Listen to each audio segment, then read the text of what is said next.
ವಿದ್ಯಾರ್ಥಿಗಳೇ, BCom 5th sem ಭಾರತದ ಆರ್ಥಿಕತೆ, ಇಂಡಿಯನ್ ಎಕಾನಮಿ, ಈ ವಿಷಯವನ್ನು ಕುರಿತು ನಾವು ನೋಡ್ತಾ ಇದ್ದೇವೆ. ಈ ಮೊದಲು ನಾವು ಭಾರತದ ಆರ್ಥಿಕ ವ್ಯವಸ್ಥೆಯ ಲಕ್ಷಣಗಳನ್ನು ನೀವೆಲ್ಲರೂ ನೋಡಿದ್ದೀರಾ. ಇವತ್ತಿನ ದಿನ ನಾವು ಸ್ವಾತಂತ್ರ್ಯ ಪೂರ್ವ ಭಾರತದ ಆರ್ಥಿಕ ವ್ಯವಸ್ಥೆಯನ್ನು ಕುರಿತು ನೋಡೋಣ. ಸ್ವಾತಂತ್ರ್ಯ ಪೂರ್ವದಲ್ಲಿ ಭಾರತದ ಆರ್ಥಿಕತೆಯ ಸ್ಥಿತಿಗತಿ ಅಷ್ಟೊಂದು ಅಭಿವೃದ್ಧಿಯಾಗಿರಲಿಲ್ಲ. ಏಕೆಂದರೆ ಭಾರತವನ್ನು ಬ್ರಿಟಿಷರು 2 ಶತಮಾನಗಳ ಕಾಲ ಆಳ್ವಿಕೆಯನ್ನು ಮಾಡಿದರು.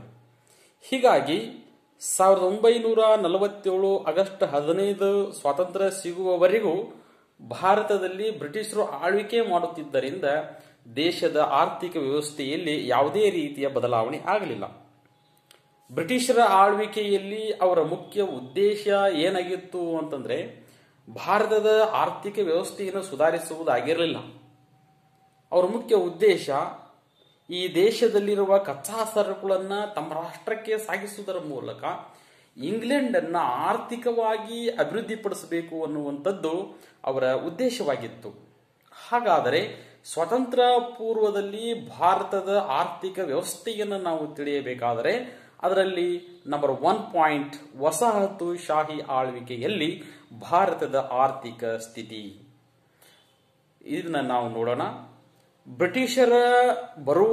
ಬ್ರಿಟಿಷರು ಭಾರತಕ್ಕೆ ಬರುವುದಕ್ಕಿಂತ ಮೊದಲು ಭಾರತದಲ್ಲಿ ಪ್ರಮುಖವಾಗಿ ಕೃಷಿ ಪ್ರಧಾನವಾಗಿರತಕ್ಕಂಥ ಭಾರತದಲ್ಲಿ ಹತ್ತಿ ಬಟ್ಟೆ, ರೇಷ್ಮೆ, ಅಮೂಲ್ಯವಾಗಿರತಕ್ಕಂಥ ಹರಳುಗಳು ಮುಂತಾದ ಸರಕುಗಳು ರಫ್ತು ಮಾಡಲಾಗ್ತಿತ್ತು.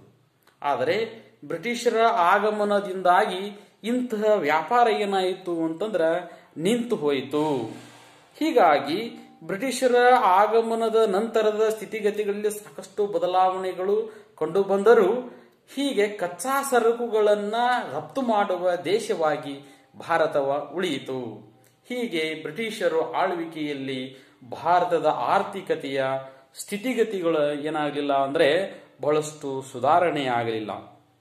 ಅದರಲ್ಲಿ ನಾವು ಕೃಷಿ ವಲಯ, ಸ್ವಾತಂತ್ರ್ಯ ಪೂರ್ವದಲ್ಲಿ ಕೃಷಿ ವಲಯ ಹೇಗಿತ್ತು ಅಂತಂದ್ರೆ ಸ್ವತಂತ್ರ ಆರ್ಥಿಕ ವ್ಯವಸ್ಥೆಯನ್ನು ಹೊಂದಿರತಕ್ಕಂಥ ಭಾರತದಲ್ಲಿ 85% ಜನರು ಗ್ರಾಮೀಣ ಪ್ರದೇಶದಲ್ಲಿಯೇ ವಾಸ ಮಾಡ್ತಾ ಇದ್ರು.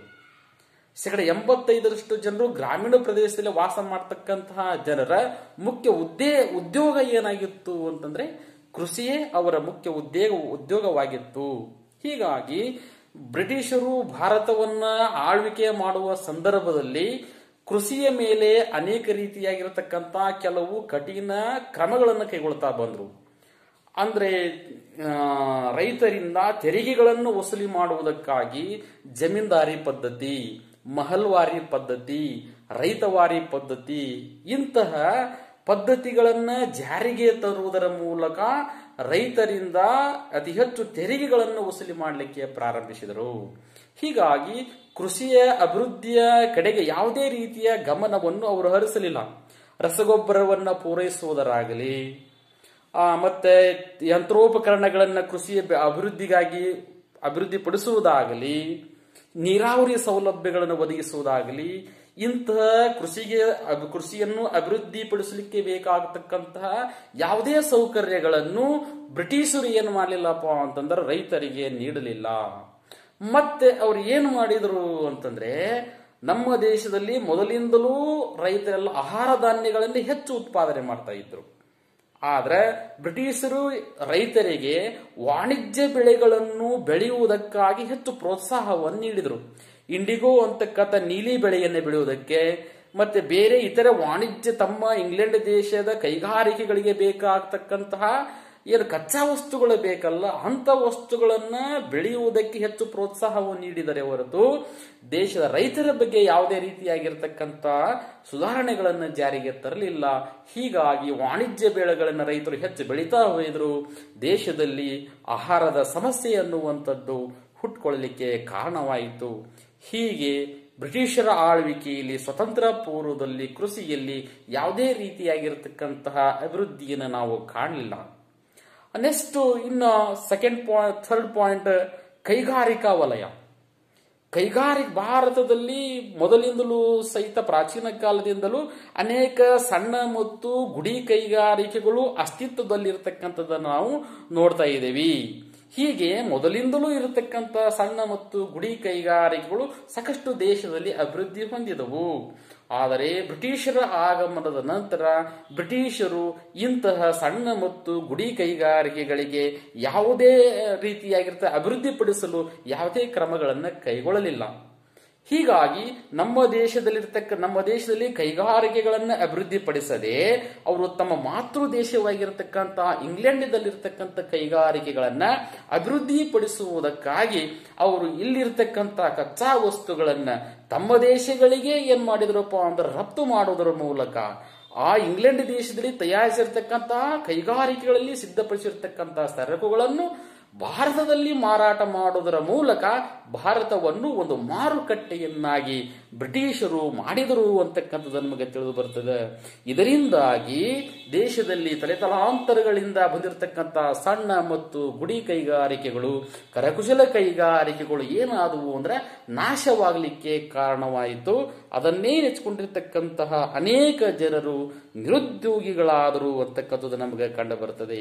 ಆದರೆ 19ನೇ ಶತಮಾನದ ನಂತರದ ಅವಧಿಯಲ್ಲಿ ಕೆಲವು ಕೈಗಾರಿಕೆಗಳು ಅಂದ್ರೆ ಸಕ್ಕರೆ ಕೈಗಾರಿಕೆ, ಹತ್ತಿ ಬಟ್ಟೆ ಕೈಗಾರಿಕೆ, ಸೆಣಬು ಕೈಗಾರಿಕೆಗಳು ದೇಶದ ಕೆಲವು ಭಾಗಗಳಲ್ಲಿ ಜಾರಿಗೆ ಬಂದವು. ಅದರಲ್ಲಿ 1907ರಲ್ಲಿ ಜಮ್ಶೆಡ್ಪುರದಲ್ಲಿ ಕಬ್ಬಿಣ ಮತ್ತು ಉಕ್ಕಿನ ಕೈಗಾರಿಕೆ ಬ್ರಿಟಿಷ್ ಕಾಲದಲ್ಲಿ ಇದು ಸ್ಥಾಪನೆಯಾಗಿರತಕ್ಕಂಥದ್ದು ನಮಗೆ ತಿಳಿದು ಬರ್ತದೆ. ಹೀಗೆ 19ನೇ ಶತಮಾನದ ನಂತರದ ಅವಧಿಯಲ್ಲಿ ಸ್ವಲ್ಪ ಕೈಗಾರಿಕೆಗಳಲ್ಲಿ ಬದಲಾವಣೆ ಆಗಿರ್ತಕ್ಕಂಥದ್ದನ್ನು ನೋಡಿದರೆ ಮೊದಲು ಯಾವುದೇ ರೀತಿಯ ಕೈಗಾರಿಕೆಗಳನ್ನು ಅಭಿವೃದ್ಧಿಪಡಿಸುವುದಕ್ಕಾಗಿ ಬ್ರಿಟಿಷರು ಕ್ರಮವನ್ನು ಕೈಗೊಳ್ಳಲಿಲ್ಲ ಅಂತಕ್ಕಂಥದ್ದು ನಮಗೆ ತಿಳಿದು ಬರುತ್ತದೆ. ಓಕೆ, ಇನ್ನ ನೆಕ್ಸ್ಟ್ ಪಾಯಿಂಟ್, ಜನಸಂಖ್ಯೆಯ ಸ್ಥಿತಿಗತಿ. ಅಂದ್ರೆ ಸ್ವಾತಂತ್ರ್ಯ ಪೂರ್ವದಲ್ಲಿ ಭಾರತದ ಜನಸಂಖ್ಯೆ ಸ್ಥಿತಿಗತಿ ಹೇಗಿತ್ತು ಅಂತಂದ್ರೆ, ಬ್ರಿಟಿಷರ ಆಳ್ವಿಕೆಯ ಕಾಲದಲ್ಲಿ 1881ರಲ್ಲಿ ಪ್ರಥಮ ಬಾರಿಗೆ ಜನಗಣತಿಯನ್ನ ಪ್ರಾರಂಭ ಮಾಡಿದರು. ಆದರೆ 1921ರ ಅವಧಿಯಲ್ಲಿ ಭಾರತದ ಜನಸಂಖ್ಯೆಯಲ್ಲಿ ಸಾಕಷ್ಟು ಬದಲಾವಣೆಯಾಯಿತು. ಅದನ್ನು ನಾವು ಸ್ಥಿತ್ಯಂತರ ಕಾಲ ಅಥವಾ ಪರಿವರ್ತನೆಯ ಕಾಲ ಅಂತ ಕರಿತೀವಿ. ಸ್ವಾತಂತ್ರ್ಯ ಪೂರ್ವದಲ್ಲಿ ದೇಶದಲ್ಲಿ ಸರಾಸರಿ ಸಾಕ್ಷರತೆಯ ಪ್ರಮಾಣ ಎಷ್ಟಿತ್ತು ಅಂದ್ರೆ 7%. ಸ್ವಾತಂತ್ರ್ಯ ಪೂರ್ವದಲ್ಲಿ ಭಾರತದ ಸಾಕ್ಷರತೆಯ ಪ್ರಮಾಣ 7%. ಹೀಗೆ ಜನರಿಗೆ ಸಾರ್ವಜನಿಕ ಆರೋಗ್ಯದ ಸೌಕರ್ಯಗಳು ಬ್ರಿಟಿಷರು ಒದಗಿಸಲಿಲ್ಲ. ಹೀಗಾಗಿ ಜನರ ಅನಾರೋಗ್ಯಗಳಿಗೆ ತುತ್ತಾಗುತ್ತಿದ್ರು. ಜಲ ಮತ್ತು ವಾಯು ಸಂಬಂಧಿ ರೋಗಗಳಿಂದಾಗಿ ಜನರು ಮರಣವನ್ನ ಹೊಂದ್ತಾ ಇರತಕ್ಕಂಥದ್ದನ್ನು ನಾವು ನೋಡ್ತಾ ಇದ್ದೇವೆ. ಹೀಗೆ ಮರಣದ ಪ್ರಮಾಣವು ಅಧಿಕವಾಗಿತ್ತು. ಇನ್ನು ಸ್ವತಂತ್ರ ಪೂರ್ವದಲ್ಲಿ ನಿರೀಕ್ಷಿತ ಜೀವಿತ ಅವಧಿ 32 ವರ್ಷಗಳಷ್ಟಿತ್ತು. ಸ್ವತಂತ್ರ ಪೂರ್ವದಲ್ಲಿ ಭಾರತದ ನಿರೀಕ್ಷಿತ ಜೀವಿತ ಅವಧಿ, ಲೈಫ್ ಎಕ್ಸ್ಪೆಕ್ಟೆನ್ಸಿ ಎಷ್ಟಿತ್ತು ಅಂತಂದ್ರೆ 32 ವರ್ಷಗಳಿತ್ತು. ಆದರೆ 2011ರ ಪ್ರಕಾರ ಭಾರತ ನಿರೀಕ್ಷಿತ ಜೀವಿತಾವಧಿ ಎಷ್ಟದಪ್ಪ ಅಂದ್ರೆ 66.9 ವರ್ಷಗಳು ಹೆಚ್ಚಾಗಿರುವುದನ್ನು ನಾವು ನೋಡ್ತಾ ಇದ್ದೇವೆ.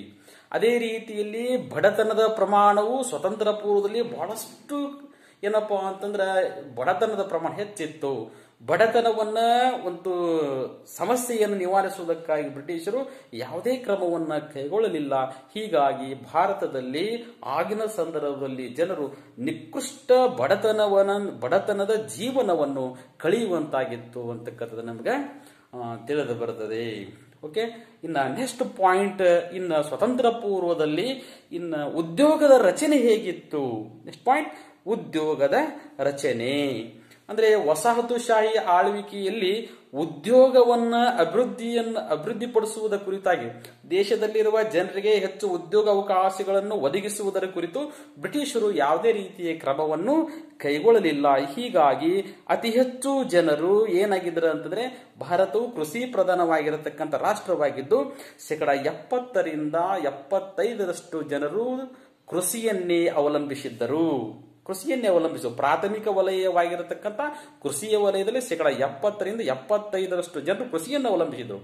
ಇನ್ನು ಸೇವಾ ವಲಯ ಸರ್ವಿಸ್ ಸೆಕ್ಟರ್ದೊಳಗೆ 15% ಸೇವಾ ವಲಯದಲ್ಲಿ ಕಾರ್ಯನಿರತವಾಗಿದ್ದರೆ, ಇನ್ನು ಕೈಗಾರಿಕಾ ವಲಯ ಅಥವಾ ತಯಾರಿಕಾ ವಲಯದಲ್ಲಿ 10% ಮಾತ್ರ ಜನರು ಉದ್ಯೋಗದಲ್ಲಿ ನಿರತರಾಗಿರತಕ್ಕಂಥದ್ದನ್ನು ನಮಗೆ ತಿಳಿದು ಬರುತ್ತದೆ. ಇದು ಬ್ರಿಟಿಷರ ಅವಧಿಯಲ್ಲಿ ಇರತಕ್ಕಂಥ ಅಥವಾ ಸ್ವತಂತ್ರ ಪೂರ್ವದಲ್ಲಿ ದೇಶದ ಉದ್ಯೋಗದ ಸ್ಥಿತಿಗತಿ ಅಂತ ನಾವು ನೋಡ್ತಾ ಇದ್ದೇವೆ.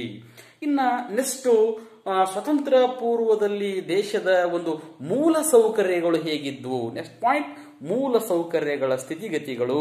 ಅಂದ್ರೆ ಸ್ವಾತಂತ್ರ್ಯ ಪೂರ್ವ ಭಾರತದ ಆರ್ಥಿಕತೆಯಲ್ಲಿ ಮೂಲ ಸೌಕರ್ಯಗಳು ಹೆಚ್ಚು ಅಭಿವೃದ್ಧಿಯಾಗಿರಲಿಲ್ಲ.